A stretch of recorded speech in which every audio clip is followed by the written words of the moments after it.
পিছে বরস কে তোর না বিয়ে করার এত বিঘার আজকে তোর বিয়ে করামু ইন্টারভিউ তো ফেল করলে তোর আজকে জুতিয়ে মারতি নিয়ে তোমার একবারে।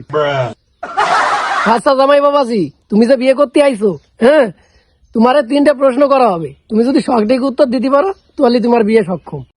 ওস্তাদ কথা ঠিক, আমি উত্তর দেওয়ার জন্য এক পায়ে খাড়া। উত্তর দিবেন এক পায়ে খারা আজকে না পারলে আজকে বানিয়ে ভাই ভাই তিনে তোমার একবারে বিয়ে করার 70 মিডিয়ে দিম একবারে। জামাই বাবাজি, আপনার প্রথম প্রশ্ন হইলো, বিয়ে করার দিন শ্বশুরে কি খাওয়া লাগে? কে রে বিয়াই কর লাগে? উত্তর সঠিক।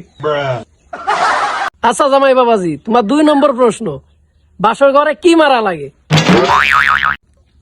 কে রে কুত্তা মারা লাগে? বাবাজি আপনার 3 নম্বর প্রশ্ন, বউরে কেমনে খুশি রাখতে হয় বলেন তো? কে রে নাতি আর গুছি? সবগুলো প্রশ্নের উত্তর সঠিক হয়েছে।